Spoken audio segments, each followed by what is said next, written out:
आज का बाइबल का वचन उत्पत्ति का ग्रंथ अध्याय 27 वचन 1 से 5 और 15 से 29।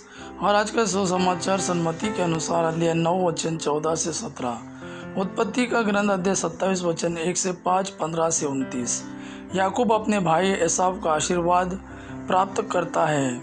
इसाक बूढ़ा हो गया और उसकी आंखें इतनी कमज़ोर हो गई कि वह देख नहीं पाता था। उसने अपने ज्येष्ठ पुत्र एसाव को बुलाया और कहा, बेटा एसाव ने उत्तर दिया, क्या आज्ञा है? इसाक ने कहा, तुम देखते ही हो कि मैं बूढ़ा हो गया हूँ, न जाने कब तक जीवित रहूँगा। तुम अपने हथियार, अपना तरकश और अपना धनुष लेकर जाओ और मेरे लिए शिकार ले आओ। तब मेरी पसंद का स्वादिष्ट भोजन बनाकर मुझे खिलाओ। मैं मरने से पहले तुम्हें आशीर्वाद देना चाहता हूँ। रेबेका इसाक और उसके पुत्र एसेव की बातचीत सुन रही थी। रेबेका ने अपने ज्येष्ठ पुत्र के उत्तम वस्त्र जो घर में उसके पास थे ले लिए और अपने कनिष्ठ पुत्र याकूब को पहनाए। उसने उसके हाथ और चिकनी गर्दन पर बकरी का चमड़ा पहना दिया।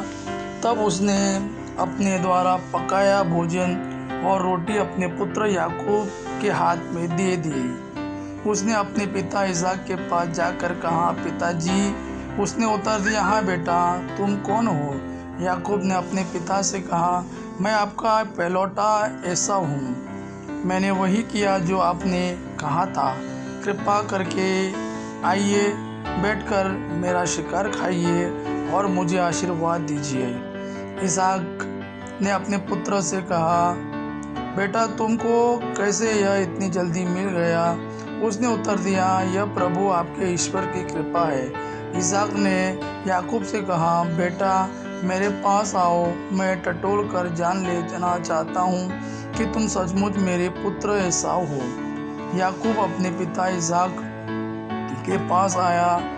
इसने उसे टटोल कर कहा, आवाज़ तो याकूब की है लेकिन हाथ एसाव के हैं। वह याकूब को नहीं पहचान पाया क्योंकि उसके हाथ उसके भाई एसाव के हाथों की तरह रोएदार थे और इसलिए उसने उसे आशीर्वाद दिया।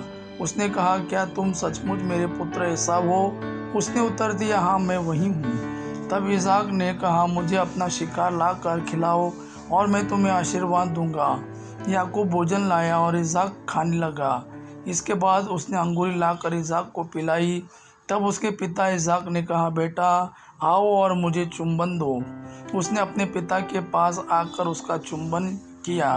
इसाक को उसके वस्त्रों की गंध मिली और उसने यह कहते हुए उसे आशीर्वाद दिया, ओ मेरे पुत्र की गंध उस भूमि की गंध जैसी है जिसे प्रभु का आशीर्वाद प्राप्त है। ईश्वर तुम्हें आकाश की ओस, उपजाऊ भूमि और भरपूर अन्न तथा अंगूरी प्रदान करे। अन्य जातियां तुम्हारी सेवा करे, राष्ट्र तुम्हारे सामने झुके।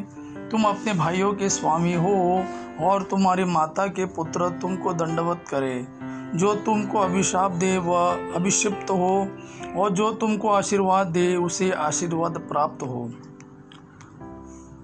आज का सुसमाचार सन्मति के अनुसार अध्याय 9 वचन 14 से 17। यूहन्ना के शिष्य एक दिन आकर कहने लगे, हम और फरीसी उपवास किया करते हैं, आपके शिष्य ऐसा क्यों नहीं करते? यीशु ने उनसे कहा, क्या जब तक दूल्हा साथ है बाराती शोक मना सकते हैं? किंतु वे दिन आएंगे जब दूल्हा उनसे बिछुड़ जाएगा, उन दिनों वे उपवास करेंगे। कोई कोरे कपड़े का पैबंद पुराने कपड़े पर नहीं लगाता, क्योंकि वह पैबंद सिकुड़ कर पुराना कपड़ा फाड़ देता है और चीड़ बढ़ जाती है, और लोग नई अंगूरी पुरानी मशकों में नहीं भरते हैं। नहीं तो मशकें फट जाती है, अंगूरी बह जाती है और मशकें बर्बाद हो जाती है। लोग नई अंगूरी नई मशकों में भरते हैं, इस तरह दोनों ही बची रहती है। यह प्रभु का वाणी है। प्रभु को धन्यवाद। आबा पिता की महिमा और पुत्र यीशु का प्रेम आप पर सदा सर्वदा बना रहे। आमीन।